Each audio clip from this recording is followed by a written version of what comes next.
Welcome प्यारे बच्चों। तो आप सभी का अपने channel Hindi study and poetry में हार्दिक अभिनंदन और स्वागत है। तो मैं उम्मीद करता हूं कि आप लोगों की 21 फरवरी 2024 हिंदी विषय के पेपर की तैयारी बहुत ही अच्छी चल रही होगी और क्लास 10th की हिंदी की बोर्ड परीक्षा में 5 अंक का, जी हां 5 मार्क्स का एक ईमेल लिखने के लिए भी आएगा और इसके साथ जो दूसरा क्वेश्चन होगा वो होगा बायोडेटा राइटिंग, जिसे हिंदी में स्ववृत्त लेखन कहते हैं। लेकिन मैं आपको सजेस्ट करूंगा कि आप ईमेल करना। क्यों? क्योंकि ईमेल आसान भी है और इसमें समय की भी बचत होगी। अगर आप स्ववृत्त लेखन करते हैं यानी बायोडेटा राइटिंग, तो वो बड़ा होता है, बायोडेटा बड़ा होता है, उसमें समय भी ज्यादा लगता है क्योंकि उसमें आपको अपनी क्वालिफिकेशन भी ऐड करनी पड़ेगी। लेकिन जो ईमेल होता है ये छोटा भी होता है और आसान भी होता है, इसमें आपके समय की भी बचत होगी और आपको आसानी से 5 नंबर मिलेंगे। अगर आप इस पूरी वीडियो को देख लेते हो तो आपके 5 नंबर पक्के हैं। तो चलिए शुरू करते हैं। सबसे पहले आपको ईमेल की परिभाषा पता होनी चाहिए कि भाई ईमेल होता क्या है। चाहे ये पेपर में ना आए कि ईमेल की परिभाषा लिखिए, लेकिन आपको पता होना चाहिए कि ईमेल किसे कहते हैं। क्लियर है? तो ईमेल का अर्थ है इलेक्ट्रॉनिक मेल। ईमेल का अर्थ है इलेक्ट्रॉनिक मेल। क्लियर हो गया पहला पॉइंट। ईमेल की फुल फॉर्म क्या होती है? Electronic mail. अब दूसरी चीज क्या है? ईमेल संदेश भेजने का डिजिटल माध्यम है। जो ईमेल है वो संदेश भेजने का कैसा माध्यम है? एक डिजिटल माध्यम है। क्लियर हो गया? ईमेल की फुल फॉर्म क्या है? Electronic mail. ईमेल संदेश भेजने का कैसा माध्यम है? एक डिजिटल माध्यम है। और जो तीसरा पॉइंट जो आपको याद रखना है, इसमें एक व्यक्ति दूसरे व्यक्ति को इंटरनेट के द्वारा संदेश पहुंचाते हैं। बिल्कुल सही बात है। ईमेल में क्या होता है? इसमें एक व्यक्ति दूसरे व्यक्ति को इंटरनेट के माध्यम से संदेश पहुंचाते हैं। तो ईमेल में आपको 3 चीज याद रखनी है। पहली, ईमेल का अर्थ क्या होता है? Electronic mail. ईमेल संदेश भेजने का कैसा माध्यम है? एक डिजिटल माध्यम है। और ईमेल में क्या होता है? एक व्यक्ति दूसरे व्यक्ति को इंटरनेट के द्वारा संदेश भेजता है। इसमें एक व्यक्ति दूसरे व्यक्ति को इंटरनेट के द्वारा संदेश भेजता है। अब आपको ईमेल के बारे में समझ आ गया होगा कि ये ईमेल आखिर चीज क्या है। क्लियर है? कोई भी चीज सीखने से पहले उसकी बारीकियों को भी जानो। किसी भी चीज को बहुत शॉर्टकट नहीं चलना चाहिए। आपके सिलेबस में है, आपको पता होना चाहिए। ईमेल की फुल फॉर्म इलेक्ट्रॉनिक मेल। ये कैसा माध्यम है? एक डिजिटल माध्यम है। इसमें क्या होता है? इसमें एक व्यक्ति दूसरे व्यक्ति को इंटरनेट के द्वारा संदेश पहुंचाता है। डन। ये तो समझ में आ गया होगा आपके।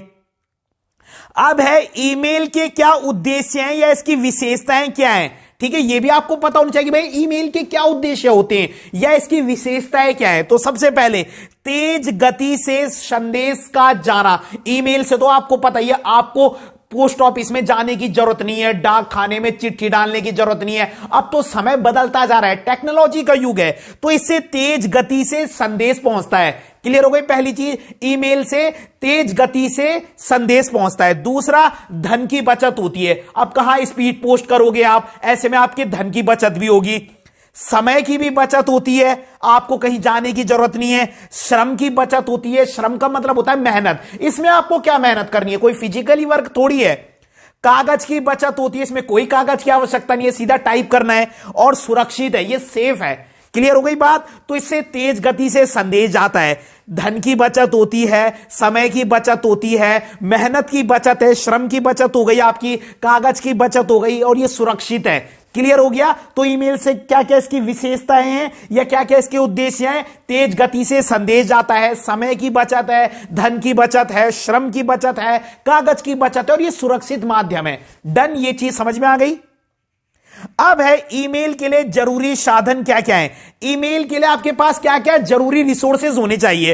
पहला, कंप्यूटर या मोबाइल। आप कंप्यूटर से भी भेज सकते हैं ईमेल, मोबाइल से भी, तो कंप्यूटर या मोबाइल। दूसरी चीज, इंटरनेट कनेक्शन, वो तो बहुत जरूरी है। और तीसरी, ईमेल अकाउंट।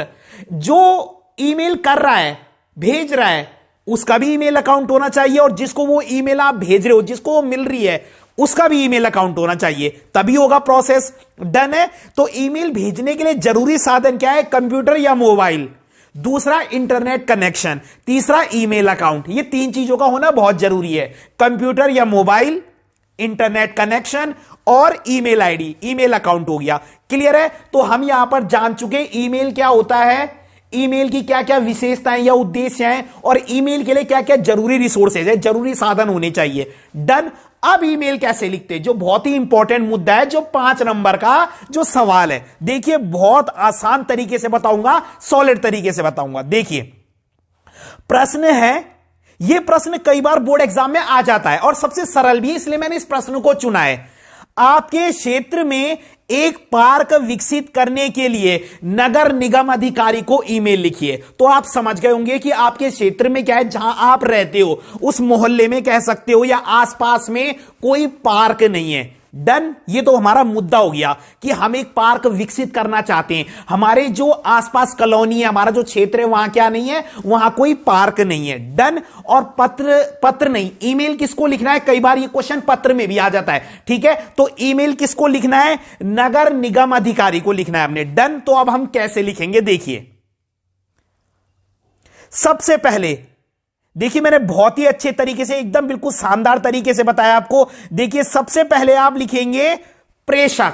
प्रेषक का मतलब होता है जिसको आप इंग्लिश में फ्रॉम कहते हो। अगर आप हिंदी में फ्रॉम भी लिख दोगे तो कोई दिक्कत नहीं है, मुझे नहीं लगता है कि एग्जामिनर नंबर काटेगा, इसलिए आप फ्रॉम भी लिख सकते हो। लेकिन मैं बता रहा हूं उसको प्रेषक कहते हैं हिंदी में।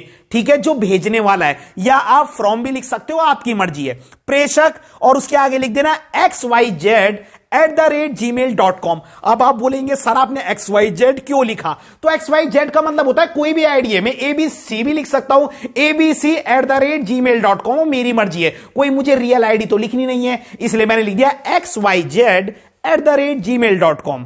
डन। उसके बाद आता है प्रेषिति। प्रेषिति की जगह आप टू भी लिख सकते हो। क्लियर हो गया बात? ठीक है, सबसे ऊपर हमने फ्रॉम लिखा, उसके नीचे आप टू भी लिख सकते हो, यानी कि जिसको वो ईमेल में भेज रहा हूं, जिसको वो ईमेल मिलने वाली है, उसको कहते हैं प्रेषिति। डन। वहां पर आप टू भी लिख सकते हो, वहां पे भी आप सेम लिख देना XYZ@gmail.com। तो स्टार्टिंग का फंडा हुआ हमारा पूरा, फ्रॉम XYZ। आप फ्रॉम और टू भी लिख सकते हो, मैं पहले ही बता रहा हूं, जो आपको आसान लगता है आप ये भी लिख सकते हो, और फ्रॉम और टू भी लिख सकते हो, वो ज्यादा आसान है।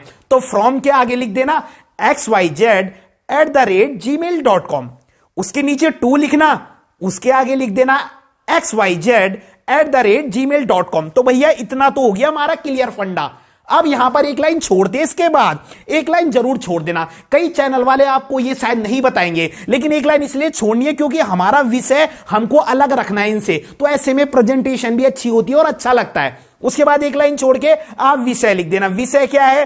देखो प्रश्न पढ़ो, कई बच्चे ना विषय नहीं ढूंढ पाते प्रश्न में। देखो आपके क्षेत्र में एक पार्क विकसित करने के लिए, तो विषय यही है, पार्क विकसित करने हेतु, आगे हेतु लगा देना, के लिए की जगह आप हेतु लिख देना। हेतु शुद्ध हिंदी है, हिंदी में मतलब ज्यादा करेक्ट है। वैसे आप ये भी लिख सकते हो पार्क विकसित करने के लिए, लेकिन ज्यादा बेस्ट है पार्क विकसित करने हेतु।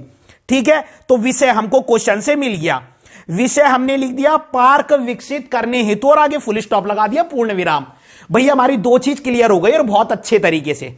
पहले हमने फ्रॉम XYZ@gmail.com लिखा, फिर हमने उसकी नीचे वाली लाइन में ये gmail.com, ये जो पूरा है ये लिखना है। ठीक है, दोनों में आप सेम लिखेंगे, XYZ@gmail.com, XYZ@gmail.com, दोनों में फ्रॉम और टू, और हिंदी में लिखना हो तो ये लिख देना, बाकी आपकी मर्जी, आप ऊपर फ्रॉम और नीचे टू भी लिख सकते हैं। क्लियर हो गया था? फिर एक लाइन छोड़ के हमने विषय लिखा, जो हमको ऑलरेडी प्रश्न में दिया गया है, कोई दिक्कत नहीं है। फिर उसके बाद एक और लाइन लीव करनी है। आप ढंग से सुन लीजिए, एक लाइन मैंने विषय से ऊपर छोड़ी, एक लाइन मैंने विषय के बाद छोड़ी। ऐसे में देखो प्रेजेंटेशन कितना अच्छा लग रहा है, हर चीज क्लियर दिखाई दे रही है। ठीक है, अब विषय के बाद एक लाइन छोड़ दी, अब आप लिखेंगे महोदय। विषय के बाद एक लाइन छोड़ के हमने क्या लिख दिया? महोदय। डन। देखिए अब हमने लाइन कहां पे छोड़ी, दोबारा देखते हैं। विषय से पहले, विषय के बाद। डन। लाइन कहां पे छोड़ी? विषय से पहले, विषय के बाद। अब विषय के बाद एक लाइन छोड़ के आप लिखेंगे महोदय, रिस्पेक्टेड वर्ड है महोदय, कॉमा जरूर लगा देना महोदय। उसके बाद नीचे वाली लाइन में उसी के नीचे से लिखना है आपको सारे वर्ड हाशिए से मिलाकर लिखने। देखो जैसे मैंने लिखा है एक लाइन में सीध। आप कई बच्चे पता क्या करते हैं, महोदय के बाद यहां से स्टार्ट करते हैं, इतना स्पेस छोड़ देंगे, ये नहीं छोड़ना है, ये आपको स्टार्टिंग से लिखना है। वो अब पुराना पैटर्न हो गया, तो आप स्टार्टिंग से लिखोगे, सारी लाइन बराबर आएंगी। देखो महोदय, मैं देहरादून शहर की आदर्श कॉलोनी का निवासी हूं। अब भैया आप नगर निगम अधिकारी को पत्र लिख रहे हो तो आपको अपनी कॉलोनी तो बतानी पड़ेगी, तो आप कुछ भी लिख सकते हो, ठीक है। मैं देहरादून शहर की आदर्श कॉलोनी का निवासी हूं, पूर्ण विराम। हमारे क्षेत्र में पार्क की सुविधा नहीं है, पूर्ण विराम। बच्चे हो या बूढ़े सभी लोगों को पार्क की आवश्यकता है। अब कंटेंट आपने खुद बनाना है, भैया पार्क की जरूरत क्यों होगी, यह आप खुद भी लिख सकते हो। बच्चे हो या बूढ़े सभी लोगों को पार्क की आवश्यकता है, पूर्ण विराम। पार्क में लोग घूम सकते हैं, बच्चे खेल सकते हैं, लोग ताजी हवा ले सकते हैं। यही तो था कि मैं महोदय, मैं देहरादून शहर की आदर्श कॉलोनी का निवासी हूं, पूर्ण विराम। हमारे क्षेत्र में पार्क की सुविधा नहीं है, पूर्ण विराम। अब इसके फायदे पे आ जाओ, ठीक है। बच्चे हो या बूढ़े, ठीक है, बच्चे हो या बूढ़े सभी लोगों को पार्क की आवश्यकता है, पूर्ण विराम। पार्क में लोग घूम सकते हैं, बच्चे खेल सकते हैं, लोग ताजी हवा ले सकते हैं, क्लियर है, पूर्ण विराम। अब अतः वाली लाइन अगली लाइन से लिखना। अतः आपसे निवेदन है कि आप इस समस्या की ओर ध्यान दीजिए और हमारे क्षेत्र में एक पार्क विकसित करने की कृपा कीजिए। कितना आसान है। अतः आपसे निवेदन है कि आप इस समस्या की ओर ध्यान दीजिए और हमारे क्षेत्र में एक पार्क विकसित करने की कृपा कीजिए। उसके बाद फिर एक लाइन छोड़ना है और धन्यवाद लिखना है, क्योंकि धन्यवाद फिर अलग है। एक लाइन छोड़कर धन्यवाद लिख दो और फिर एक लाइन छोड़कर भव दिया और नीचे क ख गौ लिख देना, बस जी, ठीक है, भव दिया। अब यहां पर क ख गौ की जगह में ढंग से सुन लो। अगर प्रश्न में नाम दिया गया है, कई बार प्रश्न में नाम भी आता है कि आपका नाम ये है, अलाना फलाना जो भी रहेगा, तो आप सेम नाम लिखेंगे। अगर नाम दिया है और नहीं दिया तो क ख ग लिख देना, डन। और ये हो गया आपका पूरा ईमेल। लाइन कहां पे छोड़नी है देख लीजिए। सबसे पहले फ्रॉम टू लिखा, xyz@gmail.com दोनों में लिखा। एक लाइन छोड़ी, विषय लिखा, क्वेश्चन में दिया होता है पार्क विकसित करने हेतु। एक लाइन छोड़ी और महोदय करके बीच का कंटेंट लिख दिया, कुछ भी नहीं था। फिर एक लाइन छोड़ के धन्यवाद, फिर एक लाइन छोड़ के भव दिया और जो भी नाम है, डन। आपका जो ईमेल है वो पूरा 5 मार्क्स में। क्या है इसमें दिक्कत, ये तो बहुत ही सरल है। तो अगर आपको वीडियो पसंद आई हो तो लाइक कीजिएगा, कमेंट कीजिएगा और वीडियो को अधिक से अधिक शेयर जरूर कीजिएगा। धन्यवाद।